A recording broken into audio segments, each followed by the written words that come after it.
Thank you for joining Wars of the Rosies as we continue with part 4, The Power of Thought, from A Rosicrucian Speaks by Joseph J. Weed. The Power of Thought, Pittsburgh, September 1948.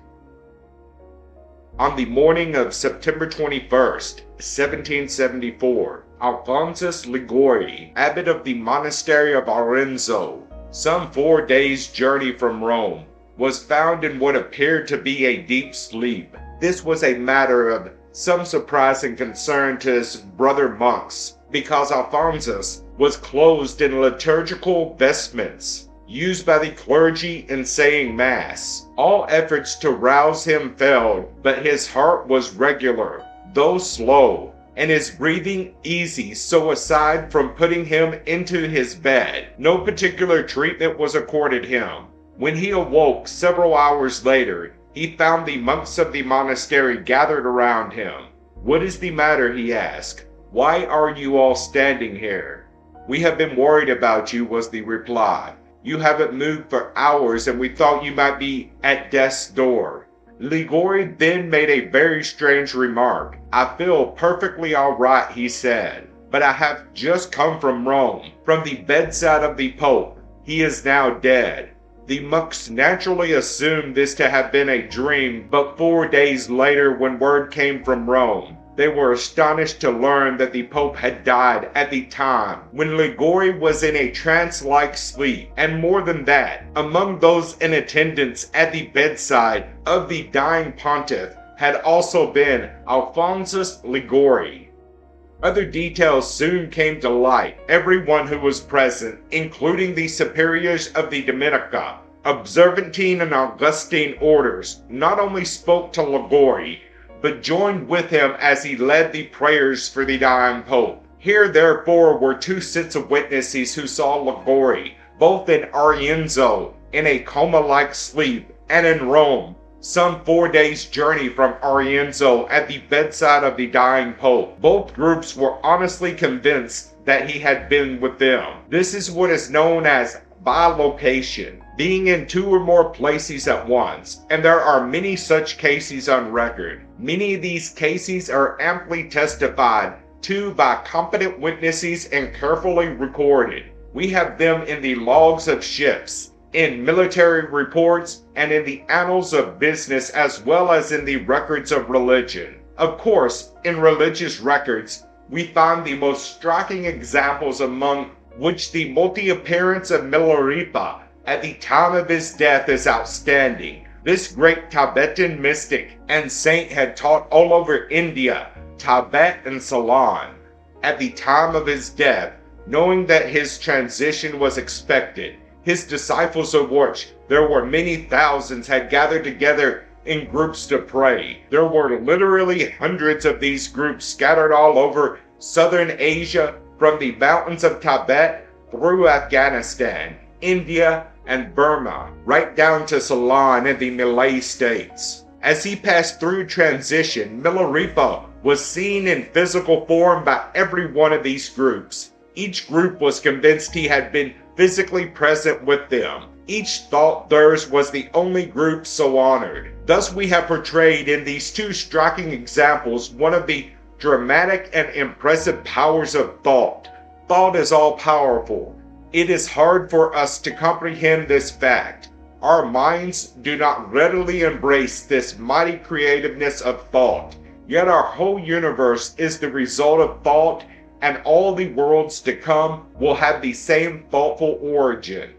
The masters say, "Behold the Great One as he sits there brooding, his thoughts whirling and flashing before him.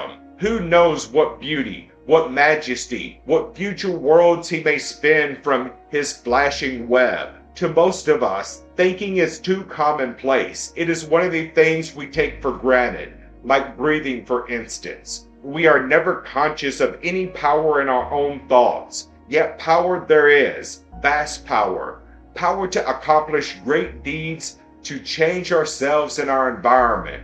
Power to change the world. How can this be, you ask? I have never seen any miracles wrought by thought. I have concentrated upon many objectives and I seem to fail as often as I succeed.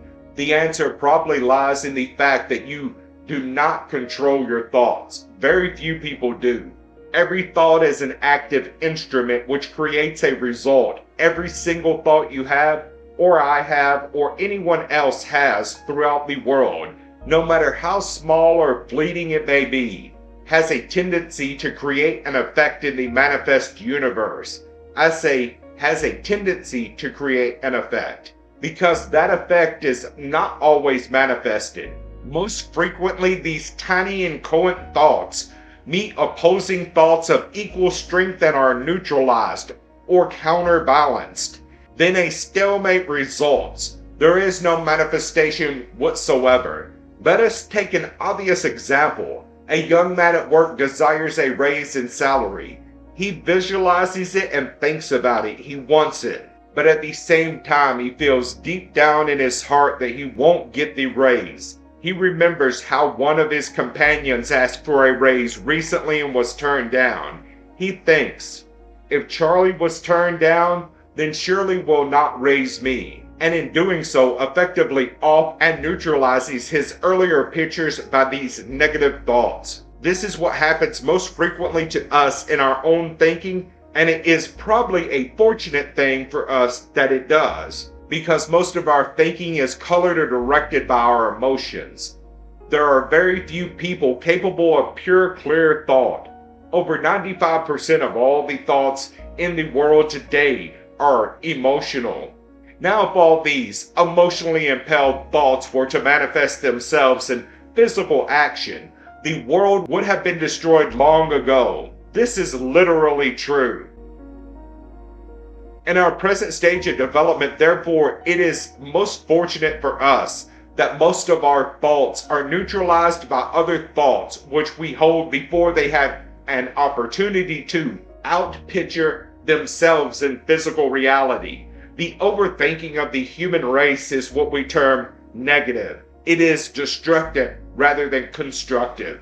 And it has been constantly necessary for the great ones to oppose the downward current of human thinking with their own clear high thoughts in order to save the race. If you fell off a pier into the water and could not swim, you would certainly be grateful to the one who jumped in and saved you. And what is more, you would have learned a lesson. It would be a long time before you would be so careless as to fall in again. What would you think of a man, therefore, who was so clumsy and careless and stupid as to have his life endangered each day and to be saved over and over and over again by the same tireless Savior? You would say he deserves to drown, and you would be right. Yet this is exactly what we all do in our thought life. Day after day, month after month, year after year. Our mass thinking continues to be destructive, continues to create chaos rather than beauty, continues to necessitate the powerful and generous counteraction on the part of the passionate elder brothers in order to save us all from self-destruction. Do you think this is fair? How much longer do you think hierarchy will consent to carry our weight? Where is the limit of their endurance? It could be now. When it comes and they withdraw their aid, a world-shaking catastrophe will result. It has happened before. It can happen again, and only a handful will survive. Pray to the holy ones to continue their beneficent aid. Offer thanks to them for their protection and try in every way to turn the tide of human thinking from chaos to beauty, from darkness to light.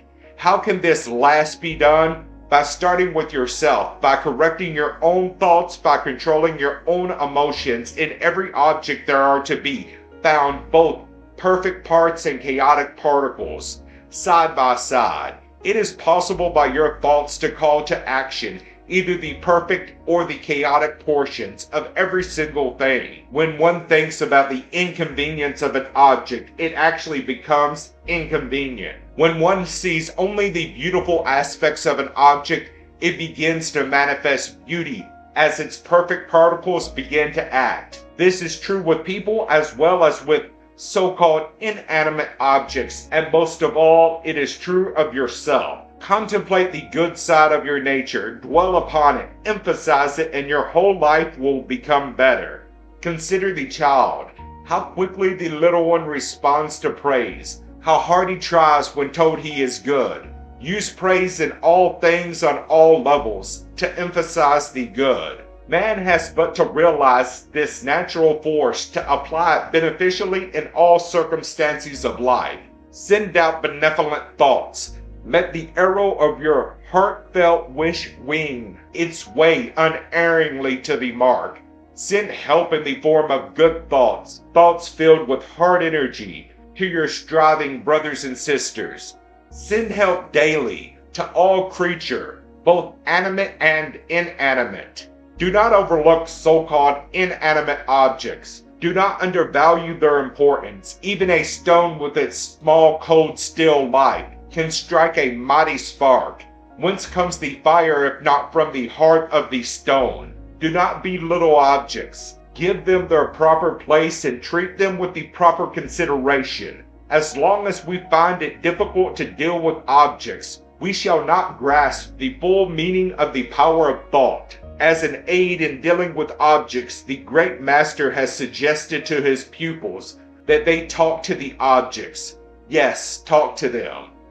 For words are the ships of thought and convey our thoughts more surely along the proper channels. Study and apply this technique and experiment with your own. I say to you, it is possible for every one of you to become accustomed to and trained in the proper treatment of inanimate objects. Isn't it beautiful that even the least gifted person can summon beautiful particles into action by the power of thought? Study your own nature and learn to control your thoughts. You will find that true thought control depends upon a balanced emotional nature. Strive to achieve this, for only by constant striving is attainment possible. And when the going gets too rough and things get out of hand, as sometimes happens, call upon hierarchy for help. No such petition is ever left unanswered. You will be amazed at the speed and efficiency of our elder brothers in coming to your help. Then in appreciation, go and do likewise. Send your own benevolent thoughts to others less fortunate, that they too may one day control and direct their thinking into higher and even higher channels. Help them that your call in turn will not remain unanswered. Be a strong link in the chain. And from the lowest to the highest, let us all apply the power of our thought in support of the beauty and good. Thank you for watching, and please don't forget to share, like, subscribe, and comment. And if you can, please consider donating to Wars of the Rosies. Links to PayPal and Patreon are in the description. Thank you so very much.